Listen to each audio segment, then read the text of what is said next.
Hi, I'm Michelle Shingler, the editor-in-chief of Foreword Reviews, and you're tuning into Petit Foreword, our bite-sized interviews with indie authors. Today we're speaking with Su Bristow, whose latest novel, The Fair Folk, released on January 23rd. It's an enthralling novel that mixes classic fairy lore with a modern story of aching girlhood and first love. Sue, thank you for taking the time to speak with us. You're very welcome. So this novel centers fairies, and your last involves selkies. What initiated and fed your interest in mythological beings? I don't know where it started. I always loved fairy tales and fantasy when I was a child. And it did seem to me that there were important truths hidden in those stories, although I wouldn't have articulated it that way when I was young. So when I went to university, I specialized in mythology and ethnomedicine.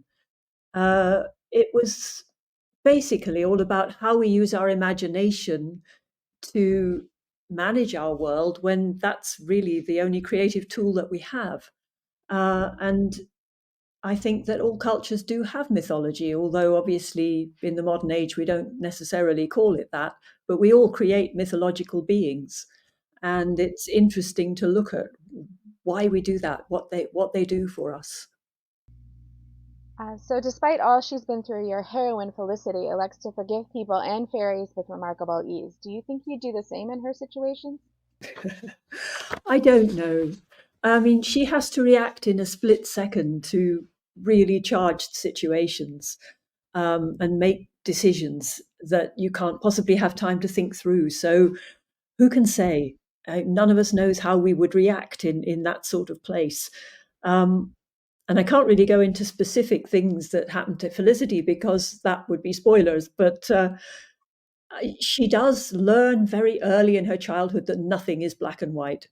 Um, and particularly where it comes to the fairy realm, she knows she's in love with them effectively. She's entranced by the glamour and she wants to believe that everything is marvelous, but she also knows that it isn't, that there is a darker side.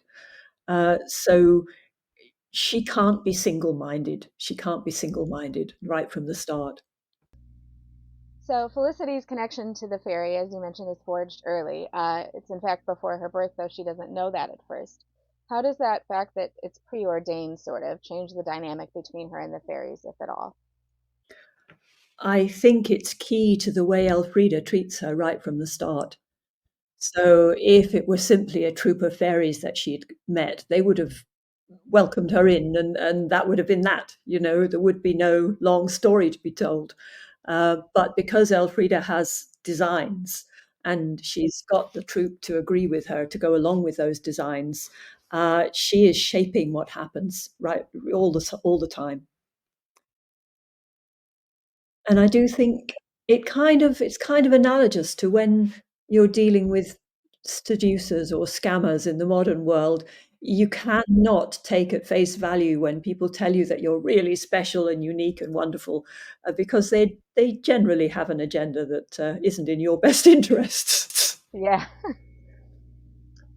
So, if you yourself stumbled through the hedgegrove into Alfreda's circle, would you stay? And what gifts would you accept or refuse?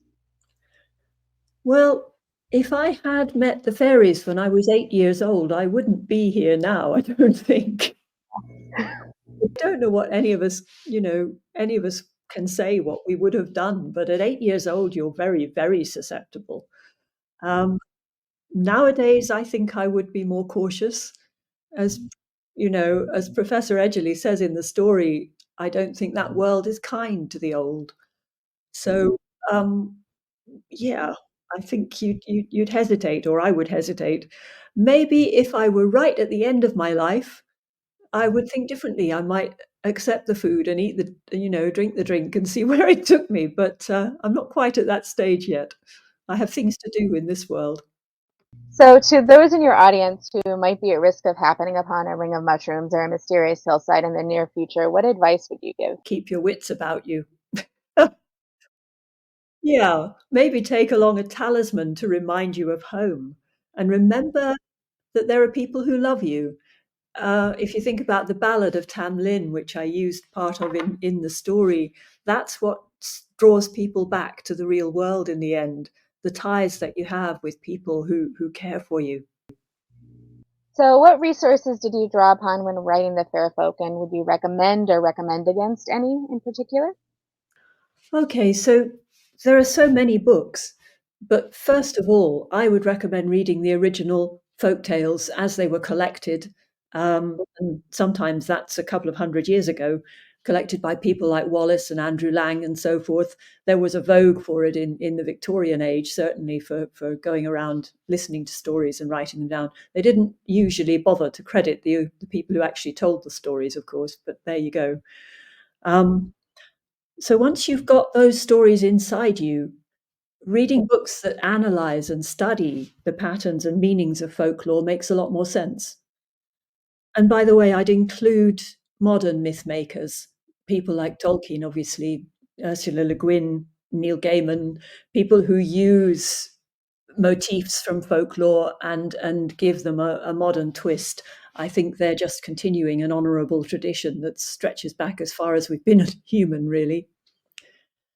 So among the academic works I read as a student, um, I found Edmund Leach's Communication and Culture really electrifying when I read it in my first term studying anthropology.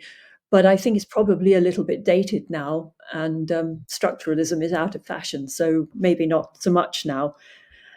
For fairy lore, in particular, there are some good recent works. There's Catherine Briggs, of course, The Faeries in Tradition and Literature, and she wrote a lot of other books as well. So anything by her, it's very kind of well grounded and thorough. There's also a book called Magical Folk by Simon Young and Kerry Holbrook, who've collected stories from all over the British Isles and tried to look at what might be happening now and why there don't seem to be stories of fairies cropping up anymore.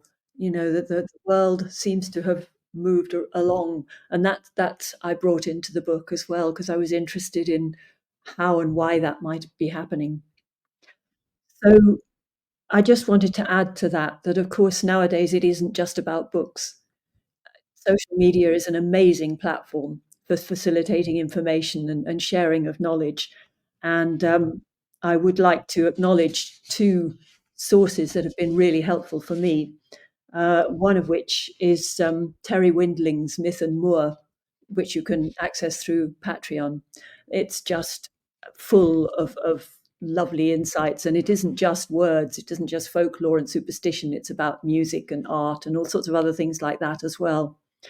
And the other thing is a place called the Carterhouse School of Folklore and the Fantastic, which is run by Dr. Brittany Warman and Dr. Sarah Cleto. And their work is just it's it's creating a community of like-minded people, and that's really important as well because folklore is about sharing. It's about people listening to other people and absorbing those stories and making them their own and telling them in different ways. So that kind of online community is just fabulous. Well, thank you so much for all those great resources and for this book. We love spending time with Felicity and Alfreda, and we know others will too. So, Sue, thank you so much for your time. And to our audience, make sure to go out and pick up your copy of this enchanting book today. Thank you.